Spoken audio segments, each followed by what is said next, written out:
me talk about forgiveness for just a hot minute. Forgiveness is something that a lot of us struggle with. I'm not gonna lie. I used to be real hard-hearted, and it was hard for me to forgive people. But then I learned that if we want God to forgive us, and we mess up all the time, I mess up all the time. If we want God to forgive us, then we have to forgive those that have done us wrong. And that could be really, really hard. And what I've learned in the process over the years of going through my own healing journey, where I had to dive in deep to heal from cancer, to heal from childhood trauma, to heal from adult trauma, to just heal, because life be lifing, and we really do have a lot that builds up in us. And I had to learn to heal to forgive. Sorry, I had to learn to forgive in order for me to heal, in order for me to flourish, in order for me to not just survive, but to thrive in life. I had to learn to forgive. Because how many times have you heard stories of someone that was very ill? I've heard many stories of people that had cancer, and when they learned that they had to forgive, and the people that they forgave, the cancer went away. There was one amazing story that I heard of this woman.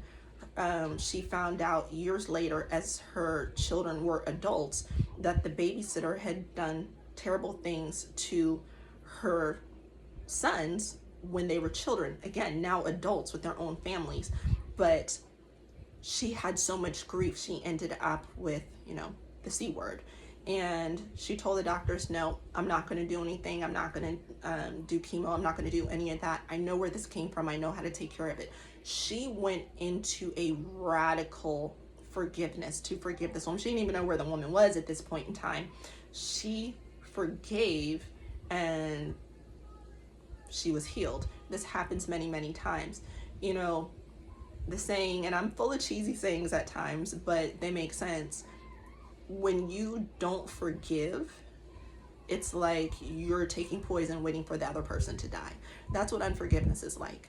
And I'm going to go to the Bible now for this, because I'm reading about Joseph. We all know about Joseph. Pastor had touched on this in church on Sunday, talking about Joseph and all these things. But as I was reading Genesis over the past few days about Joseph, I thought about something. Joseph, literally, his brothers hated him so bad. Now we could blame Jacob for this. Jacob chose to let everyone know how much he loved this boy. And of course that caused animosity between him and his siblings. Not even between him and his siblings. He loved his siblings. He had no beef with them. It was them that had beef with him. They hated him so much they plotted to kill this boy. He was 17. They plotted to kill him. And one brother stood up and was like, nah, man, we know about to have blood on our hands. We're not going to kill him. So they put him in the ditch, in a cistern. They put him in there, and they decide, hey, let's just be done with him, make some money off this boy, and sell him into slavery.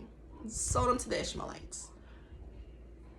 All because of hate and jealousy. How many times has someone hated you or been jealous of you and you did nothing to them, right?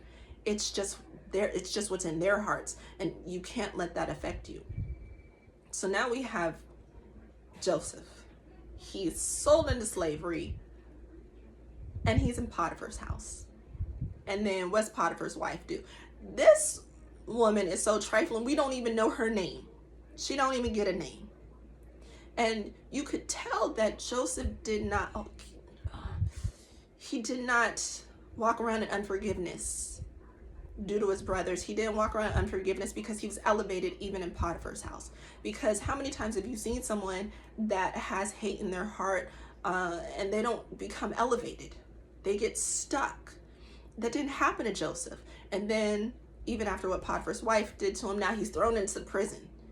Again, he's elevated in prison.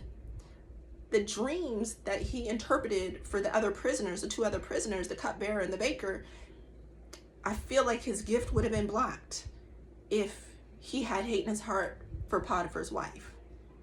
And let's just be real.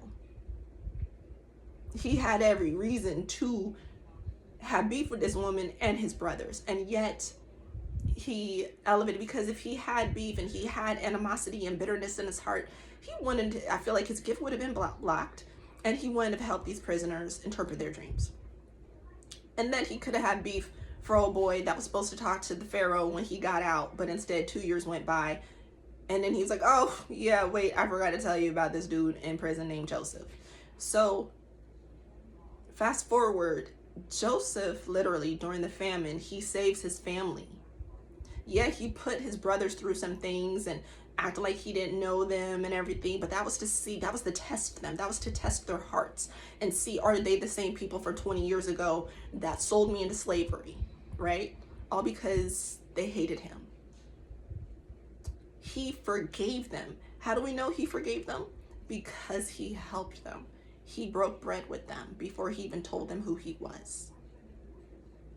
So if we want to get ahead in life, if we want to thrive in life, if we want to be like God, if we want to be like Jesus, we have to forgive.